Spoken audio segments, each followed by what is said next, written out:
Hey, what the hell? Hi, Nick, that's me. I'm here. And we are here on the YouTube channel. Thank you for subscribing. I do daily videos. Subscribe to my YouTube channel right now. You got to check me out on Patreon, patreon.com. The videos that I do and the content that I'm doing right now, that's all DIY. In order to keep it going, need a little help. So go to patreon.com/NickDShow. Patreon.com/NickDShow.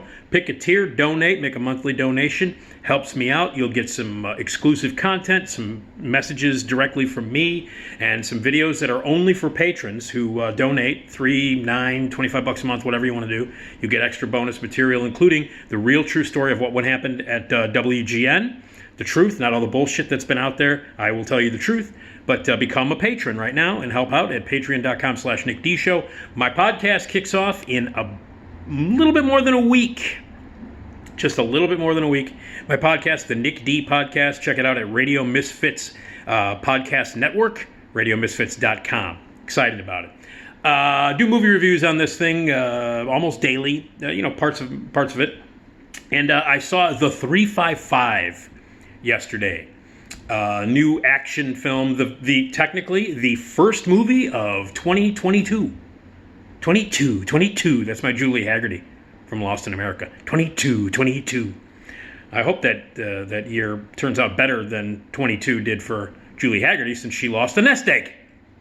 Anyway, it's the first movie of 2022, the 355, and it is a action thriller with starring 5 really kick-ass ladies, 5 women that I really love, and 5 great actresses. It is directed by Simon Kinberg, who is a producer on a lot of the Marvel X-Men movies, and he directed Dark Phoenix. But don't hold that against him, I guess. But this is the latest sort of big action movie from this director. It's usually not a good sign when a movie comes out. They kind of dump it in January, even though the movie business has altered a lot because of the pandemic and streaming and stuff like that. But it still holds true. Years ago, it was a bad sign if your movie came out in January of a year.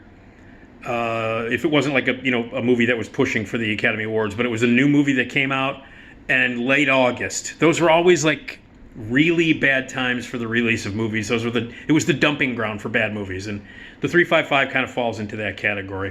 So I figured I'd tell you a little bit about it. It's a movie about a bunch of kick-ass women kicking ass. It's not very good, I will tell you that. But I'm going to go through a whole bunch of great kick-ass characters, female characters in movies. Who are your favorites? Who were your favorite female kick-ass characters in movies?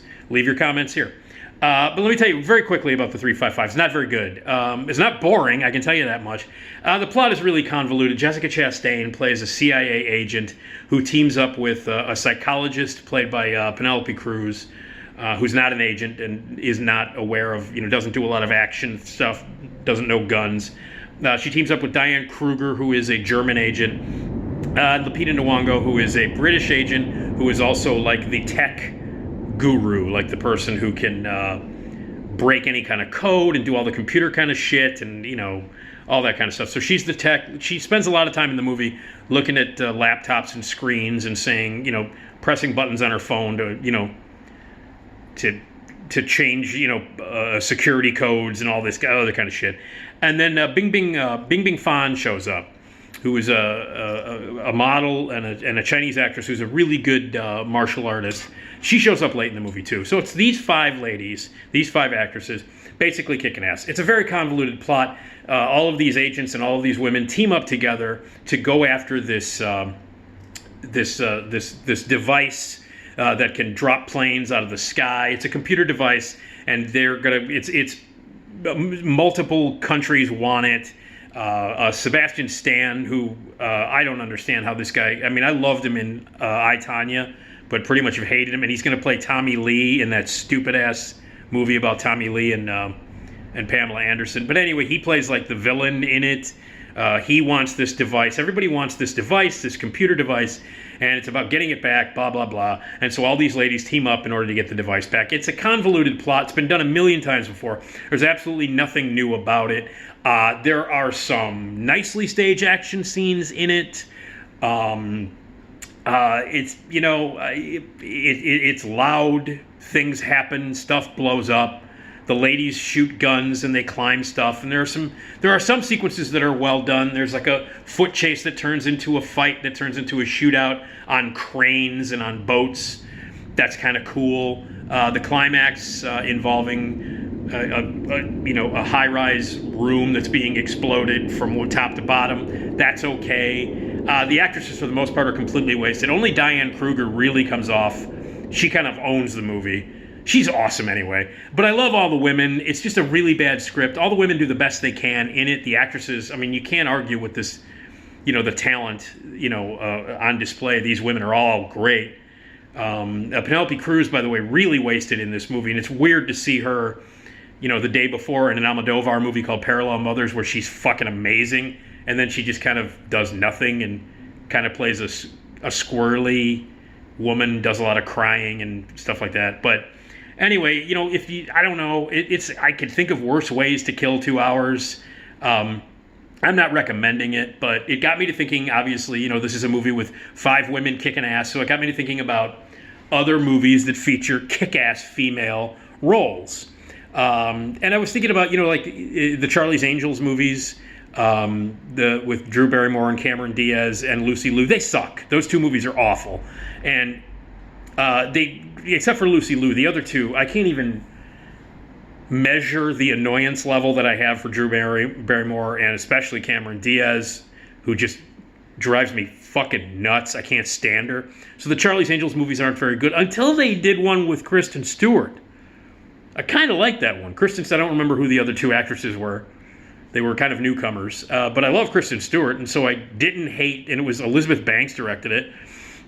I didn't hate that one. I thought that one was kind of cool. So that's like 3 kick-ass chicks kicking ass. But I think it's because I'm in love with Kristen Stewart. But I've got a whole bunch of them. Some great characters, female characters. Let's talk about Jessica Yang from Super Cop. Michelle Yeoh. Michelle Yeoh, who now is pushing 60 and is still doing movies. She was in Crouching Tiger, Hidden Dragon.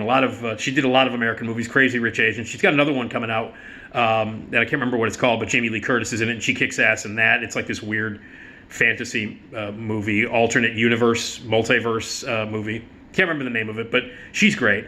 But her roles in Super Cop, when she was teamed up with Jackie Chan, and when she did a whole bunch of great action martial arts movies in Hong Kong, like 25, 30 years ago, were great, especially her character in Super Cop. So Michelle Yeoh in Super Cop, there's a great one. I happen to be a big fan of Captain Marvel. I know a lot of people don't like it. I loved Brie Larson in it. I love that movie. I know people hated it, but I actually really liked it. I'm not a fan of the Marvel movies. We've talked, I've cut videos before on how I don't give 2 shits about superhero movies, and especially don't give a fuck about any of the universes in the Marvel universe. And I hated the new Spider-Man movie. Bunch of wanking crap. But I enjoyed Captain Marvel, and I thought that was a great character, and Brie Larson was great in it. Going back again, Lady Snowblood. This goes back to the 70s. Japanese actress named Michael Kiju. This Japanese series of films with this character, Lady Snowblood. Oh, man. Kick ass. This is a bunch of Japanese films from the 70s. I got turned on to these movies in the 80s. Dave Kerr, the film critic, turned me on to a lot of the stuff that I had missed from the Hong Kong era, the early Sammo Hung and Jackie Chan movies. I started going through those in the 80s.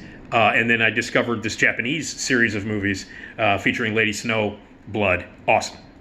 You can't talk about kick-ass ladies without talking about Pam Grier.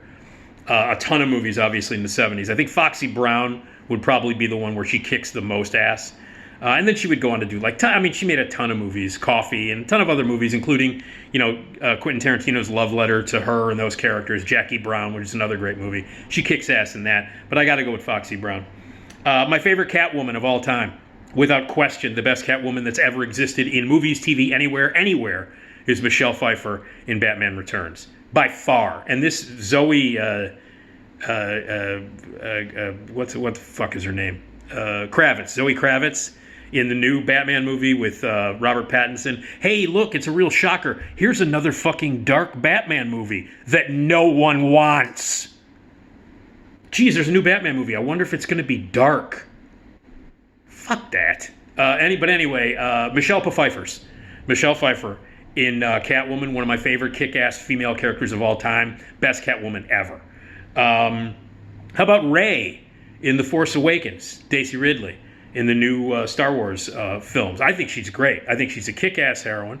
Princess Leia, also another kick-ass one. But for the youngsters now, they got Rey, and I love that Rey was the main character of those movies. That the main character of the new trilogy was a kick-ass female role. And I know that a lot of people like bitched and moaned about the last couple of the Star Wars movies.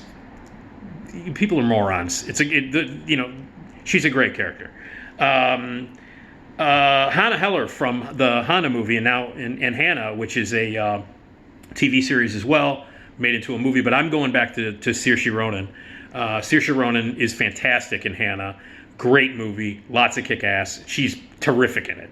Hannah with Saoirse Ronan playing the role.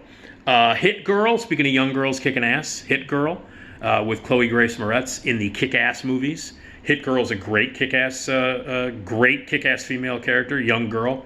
And I like the first one a lot. Second one I thought was pretty good, but the first one's great. And she steals it. Chloe Grace Moretz steals it as Hit Girl.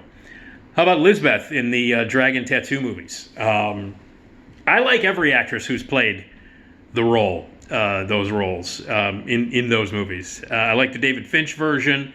I like the sequel that they did with Claire Foy a few years ago, and of course the original version with Rumi is great. So yeah, the girl with the dragon tattoo, Lisbeth, and the girl with the dragon tattoo is pretty great. How about Black Widow? You gotta like Black Widow with Scarlett Johansson. She plays Natasha Romanoff. Black Widow, she's played it in all the Avenger movies and all that stuff. I thought the Black Widow movie from last year was pretty good. She's a pretty kick-ass character. Lara Croft, but I'm not talking about the Lara Croft. I never played the video game. I don't know any of that shit. Video games, I don't know. And the movies with what's her ass, Angelina Jolie, sucked. They sucked. But I like the one with Alicia Vikander. Oh man, I thought she was great. That Lara Croft movie with Vikander, I'm with you on that one. She's great in that. Let's see, what else? Mulan, in the Mulan movies, the live action one and the animated one, great female kick-ass character. And we mentioned Crouching Tiger, Hidden Dragon with Michelle Yeoh. How about Zhang Ziyi, who plays Zhen Yu in Crouching Tiger, which is a great movie, one of my favorite movies ever. And she's amazing in it and kick-ass in it. That's a really great, inspiring character. Beautiful, beautiful stuff. I cry every time at the end of that movie. The Bride in the Kill Bill movies. You can't talk about kick-ass female characters and not mention Uma Thurman in the Kill Bill movies. She's fucking great. And obviously that was Tarantino's tribute to a lot of the stuff that I mentioned earlier. The Japanese films and the Hong Kong films, the Asian culture and the women who really allowed in the 70s and 80s to kick major ass in movies. So yeah, you can't talk about that without talking about The Bride. Ellen Ripley in Aliens, what can you say? Alien, all the Alien movies with Sigourney Weaver. Ellen Ripley is one of the major kick-ass characters ever. I mean, she was great in Alien, but she really stepped up. As everybody knows, it's an iconic character in the whole "Get away from her, you bitch" is one of the most iconic moments ever. But Ripley, Ellen Ripley in Aliens especially, legendary. Sarah Connor in Terminator 2. A lot of people would probably pick her number one as the biggest kick-ass female character of all time. You have to love Linda Hamilton in the second Terminator movie. I loved her in the first one too. And I loved her in Dark Fate. I thought she was great in Dark Fate. But really, the Sarah Connor, when that movie came out, summer of 1991, that along with Thelma and Louise, those were it was a very great time for strong, awesome female characters carrying major movies. These were both big box office bonanzas, critically acclaimed, and those three female characters T2 and Thelma and Louise, they were awesome, and but Sarah Connor and Terminator 2. But let me get to my three favorites. These are my three favorites. If I'm doing my top three, number three is Samantha Cain from Long Kiss Goodnight. This is Gina Davis's movie. Rennie Harlan, who was her husband at the time, directed it. One of the most underrated, kick-ass, massive, awesome action movies ever. Samuel Jackson is in it. It is dark and awesome. She plays a housewife, a domestic woman who suddenly realizes her memory starts to come back, and she starts to realize that she's actually amazingly adept at killing people, and like she's an awesome kick-ass murdering agent, secret agent, and she just gets her memory back, gets her killing skills back, and goes on and gets the bad guys and just fucking destroys them. Long Kiss Goodnight. If you've not seen Long Kiss Goodnight, Samantha Cain, the character that she plays in that movie, one of the greatest kick-ass female roles of all time.